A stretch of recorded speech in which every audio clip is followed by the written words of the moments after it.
Fala pessoal, beleza? Eu quero trazer para vocês nessa aula dois conceitos fundamentais aqui na programação em Python.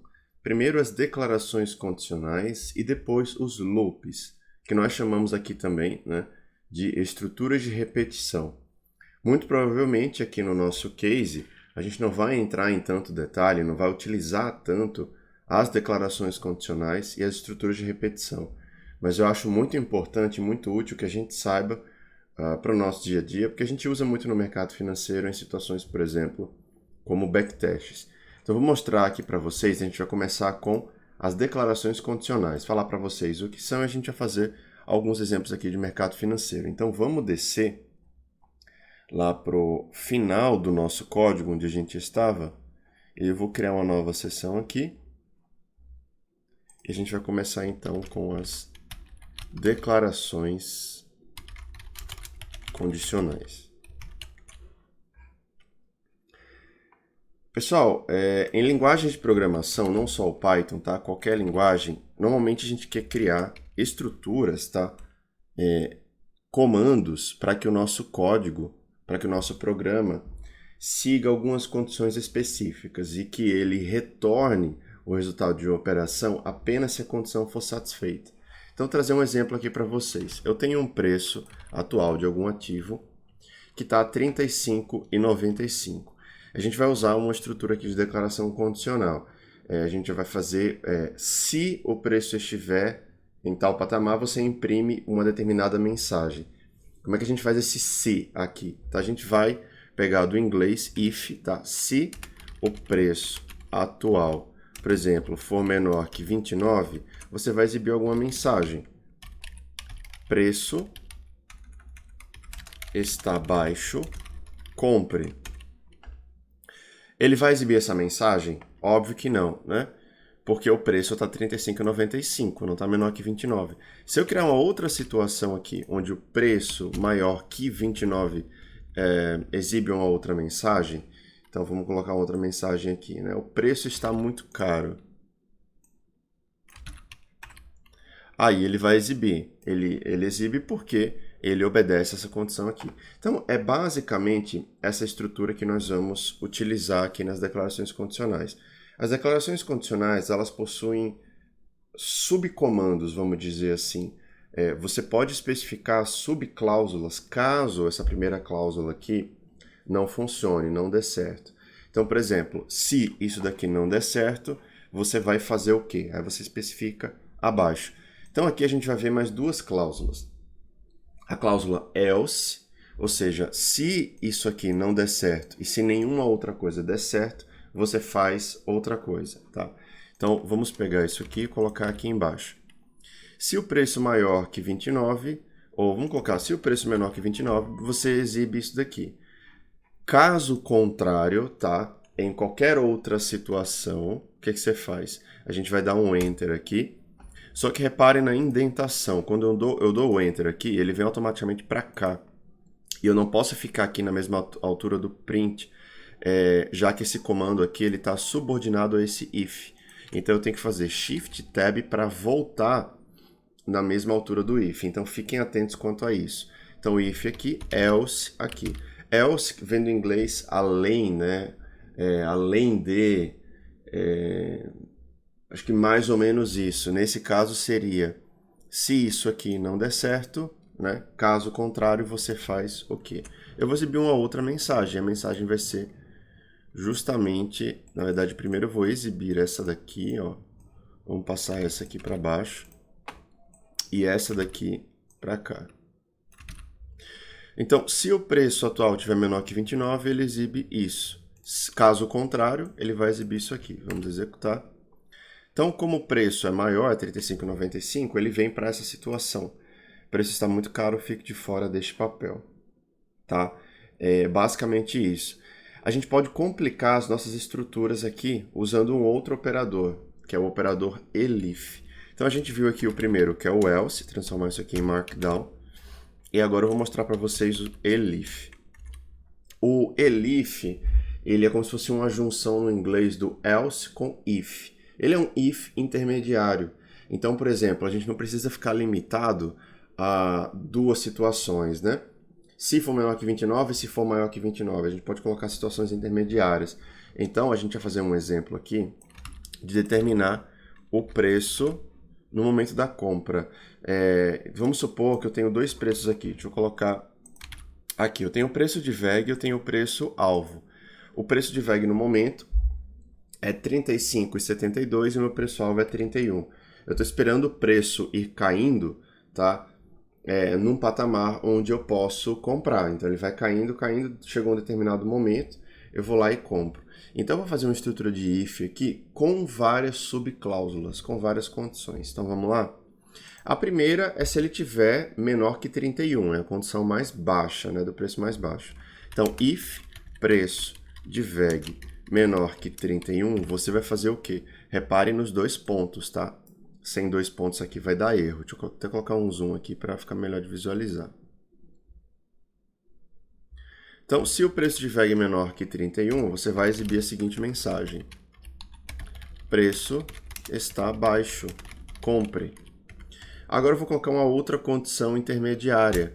Posso colocar aqui abaixo do print? Não, né, pessoal? Se eu coloco mais uma condição aqui, de novo abaixo do print, o que é que ele vai fazer? Ele vai exibir tudo isso aqui, caso isso daqui seja verdadeiro. Então, reparem na estrutura da indentação. Quando a gente quiser que uma coisa esteja subordinada à outra, essa coisa tem que estar com espaço aqui, com um tab, tá? Não é o meu caso, então eu vou fazer Shift Tab para voltar. E eu vou mostrar para vocês a estrutura do elif. O elif, como eu falei, ele é um if intermediário, ele é um if que fica dentro de outro if. Então, se o preço é menor que 31, você exibe isso aqui. Caso não seja verdadeiro, você vem para um elif, você vai especificar elif preço de VEG menor que 33. O que você faz nesse caso? Aí você exibe uma outra mensagem. Vamos copiar essa mensagem aqui, dar um Enter aqui, colar. Vou colocar preço em queda, aguarde. E assim vai, pessoal. Vou fazendo várias subcondições, tá? Eu vou criar um outro elif aqui. Opa, esse aqui tem que voltar, ó. Agora sim. Então, elif menor que 35, eu vou dizer que preço iniciou uma tendência de queda.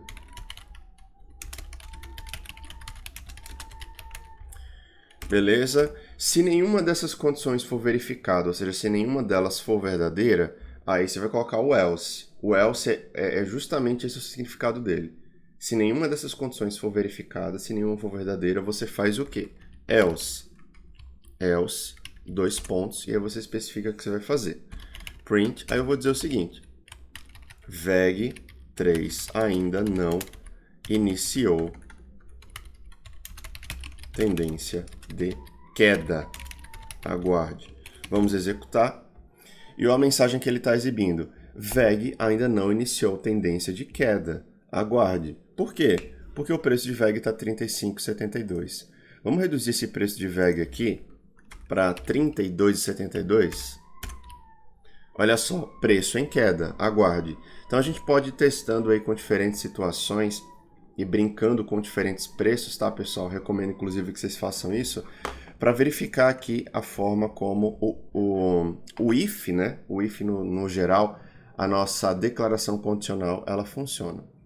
Sobre declarações condicionais é basicamente isso e como já deu para perceber, é algo muito utilizado no mercado financeiro. Agora o que eu quero trazer para vocês são as estruturas de repetição.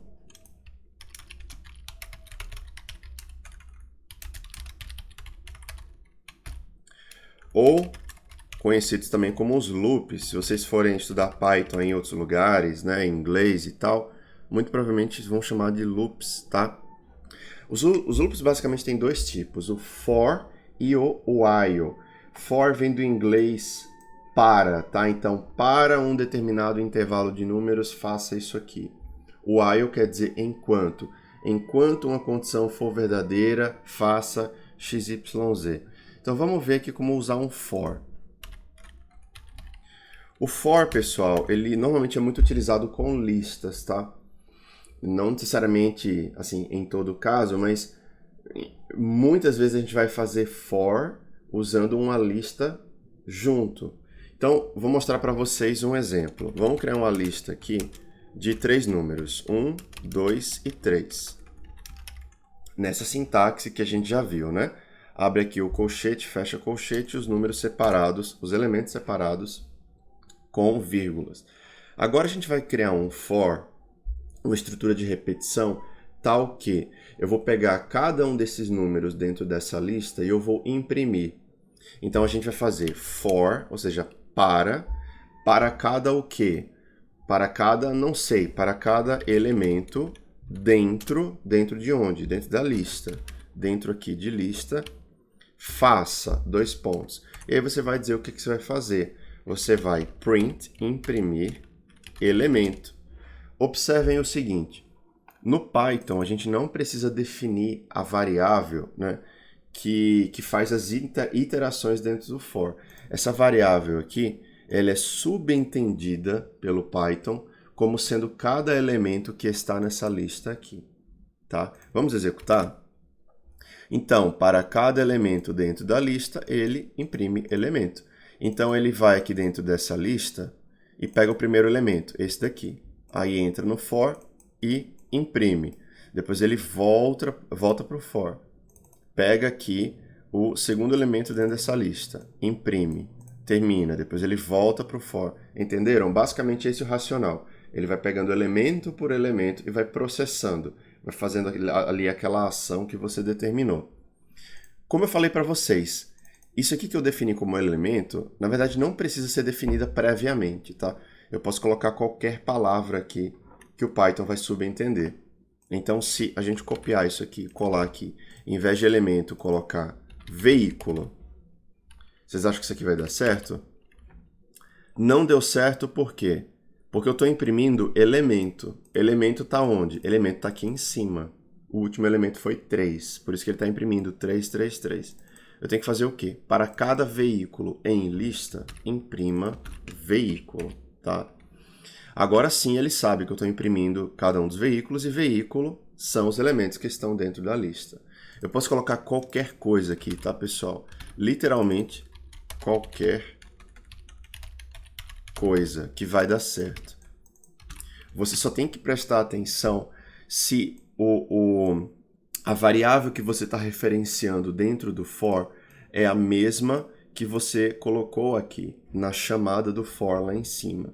E você tem que prestar atenção no range aqui, no escopo dessa lista. Se o escopo do for, tá? Na verdade, se o escopo do for é uma lista, você tem que garantir que você está trabalhando em cada um dos elementos dessa lista, que é o que nós estamos fazendo aqui. Beleza? Bem, a gente fez um exemplo numérico agora, né? E se eu quiser fazer aqui um exemplo com strings, né? Com texto. Vamos fazer um exemplo aqui de mercado financeiro. Então, eu vou copiar e colar aqui uma lista que eu já tenho com vários papéis. Eu vou colocar dar um Enter aqui, só para ficar melhor de visualizar. E o desafio de vocês vai ser o seguinte, vocês vão ter que criar um for para imprimir cada um desses papéis. Então, para cada papel dentro dessa lista, vocês vão imprimir. Se vocês quiserem tentar aí do lado de vocês, pausar o vídeo e depois ver aqui como eu fiz, mas vamos lá. Então, para cada o quê? Né? Para cada item dentro da lista ações, faça o quê? Imprima item, correto? Então, ele vai imprimir cada um dos papéis. Lembrando que isso daqui, ao invés de item, pode ser qualquer coisa. A gente pode colocar um i, pode colocar um i aqui também. Maravilha? E aí, pessoal, a gente pode ir tornando mais complexo, né, os nossos for, os nossos loops. Aqui eu fiz um exemplo muito simples, né? O comando era simplesmente imprimir. O comando print. Mas aí eu pergunto a vocês, como eu faço para adicionar um prefixo ou sufixo no ticker dos papéis? E por que eu quero trazer esse assunto à tona aqui com vocês? Porque muitas vezes no mercado financeiro a gente vai precisar extrair o nome dos papéis de uma forma diferente. Então, por exemplo, se você quiser extrair no Yahoo Finance, os tickers dos papéis vão ter um .sa no final. Se você quiser extrair do Alpha Vantage, que é uma outra fonte que a gente usa, os tickers vão ter um ponto SAO no final. Então, como que a gente faz para acrescentar esse sufixo? É o que eu vou mostrar para vocês.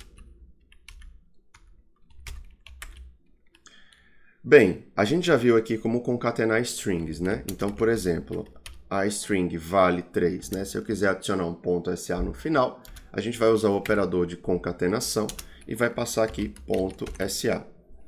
Né? Fica vale3.sa. Se eu quiser fazer isso aqui dentro de um for, pessoal, então a gente vai copiar isso aqui, for i em ações. E aí o que eu posso fazer, né? Em vez de print i aqui, a gente vai imprimir o i, né, que é cada um dos papéis, concatenando com .sa. Concordam? Porque i é cada um dos papéis. Maravilha, né? Interessante. Então, basicamente, assim que funciona os loops for. E uma outra forma da gente usar isso aqui, essa estrutura, ao invés de colocar a função print, usar a função display. Tá? Elas são equivalentes, no output fica um pouquinho diferente, mas as funções, elas basicamente fazem a mesma coisa.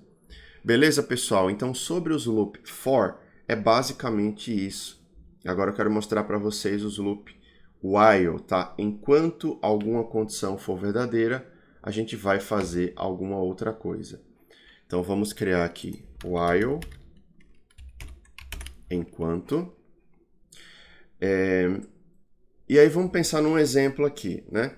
Vamos pensar numa situação em que vale 3, nesse momento está a, sei lá, R$80. E aí eu vou criar a seguinte condição. Reparem a sintaxe. While, tá? Enquanto o preço de vale for alguma coisa, for menor que 100, você vai exibir a seguinte mensagem. O preço de vale 3 está abaixo de R$100. Pessoal, eu posso executar isso aqui? Vocês acham que vai dar certo?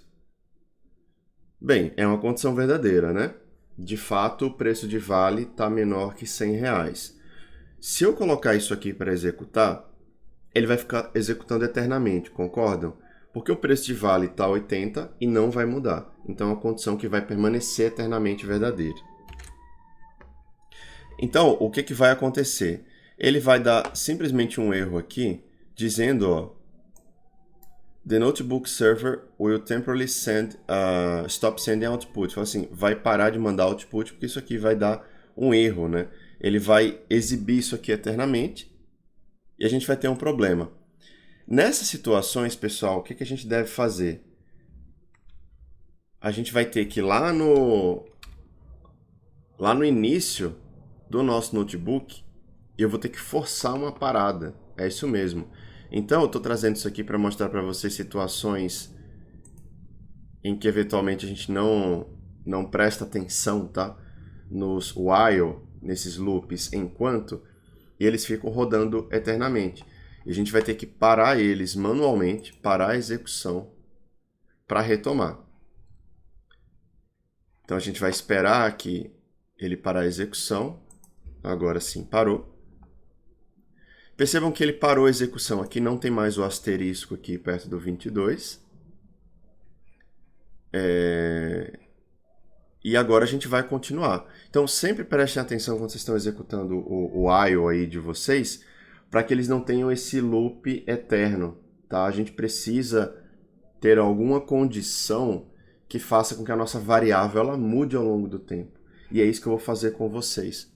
A gente vai passar alguma condição aqui para que vale 3 ela mude de valor. Então eu vou criar uma estrutura para que vale 3 aumente o preço. E eu vou aumentar o preço de 1 em 1%, né? Simulando uma alta aí do mercado. Então a gente vai fazer a seguinte operação. Vale 3 em cada iteração, né?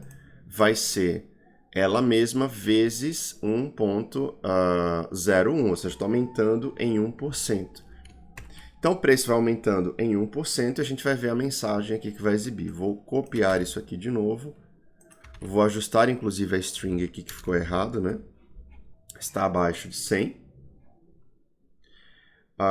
E eu vou criar uma situação, um while um pouco mais complexo aqui com vocês. Então vamos fazer o seguinte. Se o preço de vale menor que 100, ele vai exibir isso aqui. Em cada uma dessas iterações que tiver menor que R$100, ele vai atualizar o preço de vale. Vai chegar a hora que o preço vai crescer, vai se tornar maior que 100. Quando isso acontecer, o que ele deve fazer? Para isso, eu vou criar uma condição else. Então vejam que o else também aparece aqui no while, né? Ou seja, enquanto isso aqui for verdadeiro, você faz isso aqui. Caso contrário, se isso aqui não for mais verdadeiro, você vem para cá. Então, else você vai exibir o quê? Preço-alvo foi atingido. Venda. Preço. Eu vou colocar aqui qual que é o preço. E a gente exibe o preço de vale. Então, preço de vale. Aqui, pessoal, o preço de vale 3 está abaixo de 100. Ponto. Eu vou exibir o preço. Olha que interessante o que eu estou fazendo. Eu estou colocando dentro do print o comando para que o meu código ele exiba o próprio preço. Então, não só ele vai atualizando ali o preço em cada iteração, mas ele vai exibindo. Beleza? Vamos executar aqui para ver, pessoal? Então, beleza. Olha só que interessante, né? O preço de vale está abaixo de 100, o preço, então ele começa com R$80,80, ele vai subindo de 1 em 1%, até que ele chega aqui. Então, R$99 chegou aqui a R$100,57, o preço-alvo foi atingido, ele vende. Tem uma coisa aqui que é um pouco incômoda, né? Que são essas várias casas decimais. Como que a gente pode tratar isso aqui? Eu vou utilizar a função round para a gente arredondar. Se vocês têm um número... Vamos colocar um número aqui com muitas casas decimais, sei lá, 70 ponto... Isso aqui, né? Isso aqui é um número, é um integer. Se eu quero arredondar isso aqui, vocês vão passar isso dentro da função round e vão especificar aqui o número de casas decimais. Eu quero 2 casas decimais. Então, se a gente executar isso, nós temos aí 70.48. A nossa missão aqui, então, vai ser justamente colocar o round aqui no preço de vale. Então, a gente vai jogar o preço de vale dentro de uma função round. Eu vou selecionar isso aqui, depois fazer Shift 9, né, para colocar dentro de parênteses.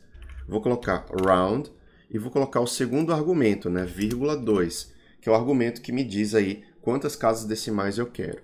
Aqui do mesmo jeito, round e aqui, vírgula 2. Se eu executar isso aqui vai dar certo? Não vai dar, né? Por quê? Porque da última vez que eu executei, o preço de vale já era R$100,57. Então é o que ele manteve na memória. Eu vou ter que executar tudo de novo. Então a gente vai ter que começar desde lá em cima, né? Com preço de vale. Vai ter que redefinir o preço de vale como sendo 80. Isso aqui eu não vou executar, porque isso aqui vai estar dentro do meu while. Não faz sentido executar isso aqui fora, né? Inclusive eu vou remover. Isso aqui foi só para mostrar de exemplo para vocês, não precisa executar isso aqui. Agora sim a gente vai para o nosso while. Beleza, pessoal? Então vamos executar. Olha só, então ele começou com R$80 e em cada iteração ele foi evoluindo em 1%, até que ele chegou ao preço de R$100,57 e ele vendeu. Então tá aí um exemplo clássico, um exemplo muito interessante de como o while pode ajudar a gente no mercado financeiro, tá? De forma geral, né? Como os loops vão nos ajudar no mercado financeiro, seja um loop do tipo for ou um loop do tipo while. Dessa forma, a gente vai chegando ao fim aqui, né? Do nosso conteúdo sobre declarações condicionais e estrutura de repetição. E daqui a pouco eu quero falar com vocês sobre funções e bibliotecas. E já trazer algumas noções, né, sobre dados, bibliotecas de mercado financeiro. Beleza, pessoal? Então, até a próxima aula.